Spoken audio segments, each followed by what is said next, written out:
So if you're the founder of a coaching or service-based business that closes well, genuinely cares about your clients, and still watches them churn at a rate that doesn't quite make sense given how hard you work to serve them, this video is for you. Because the 5 things that I'm about to go through are the standard operating procedure in so many online businesses. They're what the industry taught, they're what the gurus told you to do, and they're what most founders do every single day. But every single one of them is guaranteeing that an increasing percentage of your clients are going to churn every single month, no matter how good your delivery is. So let's get into it. Number 1, pitching outcomes that your delivery simply cannot back up. A client's churn almost never starts right when they tell you, hey, I'm about to leave. It starts on the sales call when there is a simple promise that gets made that your delivery does not systematically every single time at scale deliver on. Things like compressed timelines, implied guarantees. I would say it's not only what you say, it's what you imply on the sales call that your client will hold you to. Saying things like, we handle everything, or every single client who does XYZ gets ABC. Most clients see results within the first few weeks. Every one of those phrases feels like a feature or feels harmless on the sales call, but every single one of them also plants an expectation in your client's mind that you either need to meet or they're going to disengage with you. And when your delivery meets reality instead of their expectation, which it always does, the client doesn't sit there and think, oh, my expectation was wrong. They think,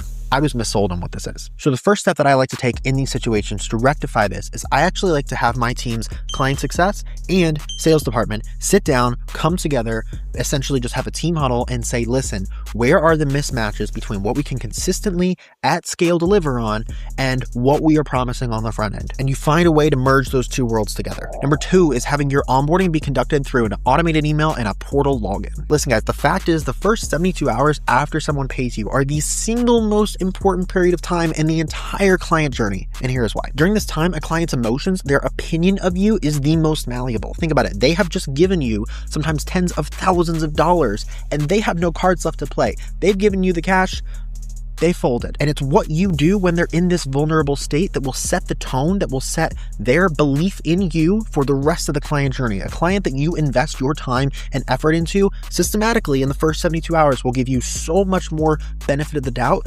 throughout the client process when there are hiccups, because there's always going to be hiccups. They're going to tolerate so much more friction. They're going to upsell faster. They're going to stay with you longer. They're going to send you more referrals. This moment in time is where you get the most leverage on your entire client journey. And most people are wasting it by having an automated email sent out and asking a client to watch 47 some odd videos that were recorded back in 2021. So what you need to do instead is you need to create 4 very specific emotions throughout your client journey. I have a couple more videos on this. Make sure to check those out. I will link them below. But those 4 emotions are safety, clarity, momentum, and identity. If you can create those 4 emotions within your client, I don't care if it's B2B, B2C, coaching, service-based, SaaS, consulting, anything, those 4 emotions in your client within the first 72 hours, systematically at scale, the LTV of every single client you enroll will skyrocket. Number 3 is waiting until the end of the offer to upsell. And don't get me wrong, the logic on this one makes a lot of sense. You think, well, I'm going to wait till the very end of the offer when the results that we've given the client objectively look the best because we've spent the most time with them, right? But the problem is people's discretionary effort. That's what you're asking them to give you is their discretionary time and effort to consider buying something else from you, etc. People's discretionary effort does not follow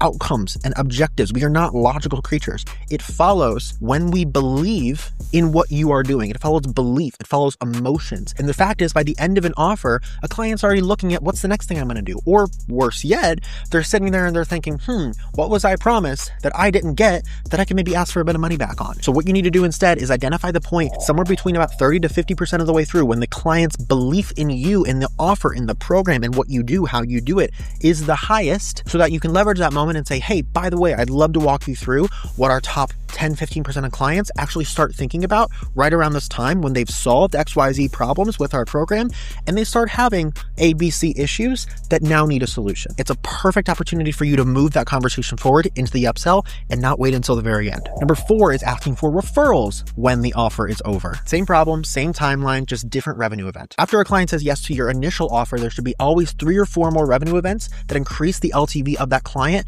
where they purchase something after the initial yes. Upsells is one and referrals is another. Again, clients are not going to give you their discretionary effort, discretionary consideration when the results objectively look the greatest. They're going to give it to you when their belief in you is the highest. So make sure that you are also capitalizing somewhere between that 30 to 50% window through your offer to ask for both upsell and referrals. And lastly, number 5, when the founder is the only person who can actually save a churning client. This is the most expensive problem in so many coaching businesses because it completely caps both the founder and client success team's ability to properly serve a client on the back end. When every single difficult conversation has to go directly to the founder, when there's no team members, no systems in place to handle it properly, the founder becomes the product, which means that when the founder runs out of hours, the business is going to hit a ceiling that it just can't recover from. So what you need to do instead is make sure that you have a system, both SOPs and also team members who are properly trained on how to handle what happens when a client says this, what happens when a client asks about this, what happens when a client has this issue.